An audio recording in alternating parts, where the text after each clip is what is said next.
केंद्र सरकार के 11 साल पूर्ण होने के उपलक्ष्य में भारतीय जनता पार्टी ने होटल ओबराय आनंद में प्रेस कॉन्फ्रेंस आयोजित की, जिसमें मुख्य अतिथि सांसद छत्रपाल गंगवार ने मीडिया को संबोधित किया। उन्होंने कहा कि केंद्र सरकार के 11 साल में जो कार्य किए हैं वे ऐतिहासिक हैं, इसलिए सरकार की नीति के बारे में विस्तार से जानकारी दी।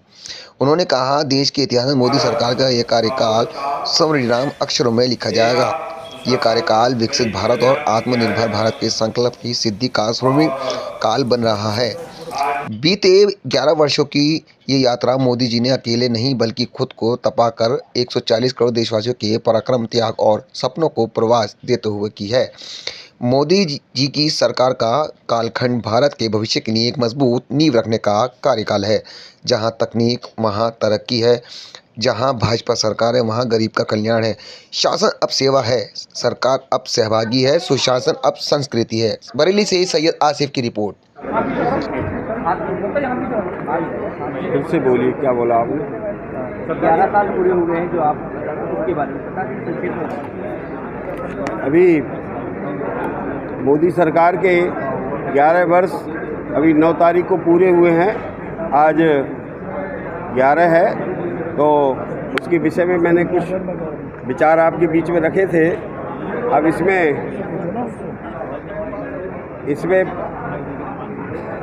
सुशासन, सेवा और गरीब का कल्याण, इस पे विशेष रूप से तीनों बातों पर हमारी सरकार का विशेष फोकस रहा है और उसके बारे में कुछ बातें रखी हैं। जन कल्याणकारी बहुत सारी योजनाओं के बारे में मैंने संक्षेप में बताया था। देश की सुरक्षा के हिसाब से भी, जैसे अभी ऑपरेशन सिंदूर का विषय, पहलगांव में कोई घटना हुई और उस पर ऑपरेशन सिंदूर जो अभी चल रहा है, देश से आतंकवाद को ख़त्म किया है। और न केवल विदेशी ताकतें, अपने अंदर भी बहुत सारी ऐसी एजेंसी जो देश को कमज़ोर करने का कार्य कर रही थी, उन पे भी सब पे अंकुश लगा है। और लगभग 100-125 जिलों में जहाँ पर आतंकवाद फैला था और नक्सली आतंकवाद ये सब चल रहा था, आज मुश्किल से 5-6 जिलों में शेष बचा है और वहाँ पर भी 100 से अधिक जिलों में आतंकवाद ख़त्म हुआ है। सांसद जी, मेरा एक सवाल ये है, पिछले 11 साल में बरेली को क्या मिला है इस सरकार ने, वो बताएं। पिछले 11 साल में तो बहुत कुछ मिला है। दिल्ली जाने का रास्ता, लखनऊ जाने का रास्ता, जहाँ पर आज मुश्किल से 3 घंटे लगते हैं दिल्ली और लखनऊ जाने के लिए, ये रोड सब बड़े बड़े हाईवे यहाँ पर बने हैं। और वैसे तो मैं और बहुत बातें बोल सकता था, गांव की भी सड़कों का, जहाँ पर 2-2, 3-3 घंटे आने जाने में 10-10, 20-20 किलोमीटर में लगते थे, आज वहाँ पर 15-20 मिनट में, 25 मिनट में हमारे समाज उस पर यात्रा कर लेता है। सड़कों पे सुधार, रेलवे में सुधार, हर विभाग में कहीं ना कहीं सुधार हुआ है। चिकित्सा क्षेत्र का बड़ा सुधार हुआ है। और जहाँ पर कभी एक एम्स था, आज वहाँ 22-23 एम्स इस देश में सेवा दे रहे हैं। ये सब 11 साल की उपलब्धियां हैं।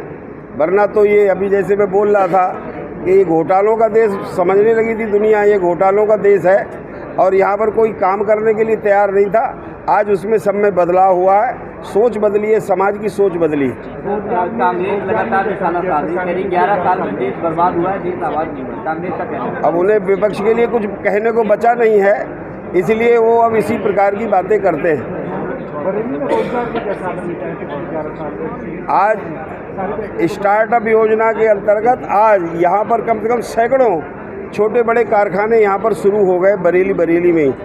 और बड़ी खुशी की बात यह है कि उसमें युवा पूरी बड़ी अपनी सहभागिता कर रहे हैं, अपनी हिस्सेदारी ले रहे हैं, रोजगार मिल रहा है। ये यहाँ इस शहर की बातें, बरेली शहर में ही इतनी इकाइयाँ छोटी बड़ी स्थापित हुई हैं और बड़े बड़े अच्छे शिक्षण संस्थान यहाँ पर हो गए और इंजीनियर्स हैं। ये सब लोगों को रोज़गार मिलना शुरू हुआ है। रोजगार के आंकड़े मिल पाएंगे, कितने लोग रोजगार मिलेंगे आपको? अब आंकड़ों में तो मैं नहीं बता पाऊँगा, पर हाँ इतना ज़रूर है कि निश्चित ही हमारे रोज़गार मेले लगा कर हमारे विभाग ने, श्रम विभाग ने उस पर कार्य किया है। 300 बेड का अस्पताल चल रहा है, उसमें डॉक्टर की कमी, डॉक्टर नहीं है। अब डॉक्टर्स तो अस्पताल में ज़रूर आने चाहिए, बात ठीक है। और ये कोई कारखानों में डॉक्टर नहीं बनते, डॉक्टर संस्थाओं में बनते हैं और धीरे धीरे उसकी भी व्यवस्था, एक कोई क्षण भर में डॉक्टर तैयार हो जाता है ऐसा नहीं है। उनको पढ़ने के लिए, उनको पढ़ाने के लिए, उनके अनुभव के उसके आधार पर, और जहाँ पे 300 बेड वाले अस्पताल, उसका भी कुछ बहुत जल्दी होने वाला है। सुपर स्पेशलिटी अस्पताल को उसको देने की बात चल रही है, उसको कहीं ना कहीं बहुत जल्दी उससे सुविधा कहाँ मिल पा रही है? अस्पतालों में न न्यूरो सर्जन डॉक्टर है, न हार्ट का डॉक्टर है, सिर्फ फिजिशियन है, उसी के बल पर अस्पताल पूरा चल रहा है। तो गरीबों को कहाँ मदद मिलेगी? गरीबों को मदद मिलेगी, निश्चित मिलेगी। और अस्पतालों में डॉक्टर्स वगैरह की व्यवस्था होगी और सरकार इसमें प्रयत्नशील है। यहाँ पर मेडिकल कॉलेज भी बनाने की बातचीत चली है और यहाँ पर उस अस्पताल को ही और उसको बहुत जल्दी उसको ह्यूमन पावर मिले, उसके लिए सरकार का पूरा ध्यान है। सरकार के आप लोग उपलब्धि गिना रहे हैं, क्या कहना चाहेंगे, किस तरीके से आप इस सेवा काल को देखते हैं? देखिए, माननीय मोदी जी ने 11 वर्ष का जो सेवा काल है वो अति महत्वपूर्ण इसलिए है कि सबसे पहले आम नागरिक को सुरक्षा की गारंटी होती है। तो आज देश में आम नागरिक सुरक्षित है। सुरक्षा दो तरीके की होती है, आंतरिक सुरक्षा और बाहरी सुरक्षा। बाहरी सुरक्षा सेना करती है, सेना चाक चौबंद है। आज आतंकवाद का सफाया हो गया है और माननीय मोदी जी ने पहलगांव की घटना का बदला 100 किलोमीटर अंदर घुस के पाकिस्तान में जहाँ केंद्र थे आतंकवादियों के, उनको ध्वस्त करने का काम किया है। इतना ही नहीं, दुनिया के देशों में आतंकवाद जो पाकिस्तान पालता था, सांसदों का एक समूह भेजकर ये बताने में माननीय मोदी जी ने महारत हासिल कर ली कि पाकिस्तान आतंकवाद और आतंकवादियों को पालकर देश में अमन शांति को भंग करने का काम करता है। तो आज माननीय मोदी जी के इन 11 वर्षों में दुनिया मोदी जी के साथ खड़ी है। और सबसे पहले मैं एक और बधाई देना चाहता हूँ, जो ओवैसी, जो भारतीय जनता पार्टी को कसकस के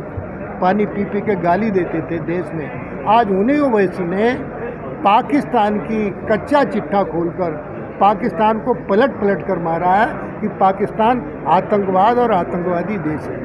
मंत्री जी, अखिलेश कह रहे हैं कि 11 साल केंद्र सरकार के, 9 साल राज्य सरकार के हो गए हैं, 20 साल का हिसाब देना चाहिए और यूपी कमीशन को लेकर झगड़े हो रहे हैं। देखिए, अखिलेश जी के समय कुछ नहीं हुआ, कानून व्यवस्था ध्वस्त थी, गुंडों का राज था, अपराधी जमीनों पर कब्जे करते थे, आम नागरिक त्रस्त था। ये समाजवादी पार्टी की उपलब्धि थी। योगी सरकार की उपलब्धि है, माननीय मोदी सरकार की उपलब्धि है। आज एयरवेज, यानी पूरे देश में एयरवेज बन रहे हैं। रेल, देखिए, दो तरीके की, सेफ्टी, इलेक्ट्रिसिटी और कनेक्टिविटी, ये तीनों चीज़ें मोदी जी के राज्य में बेहतर हैं और योगी जी उसको और गति देने का काम उत्तर प्रदेश में कर रहे हैं। धन्यवाद।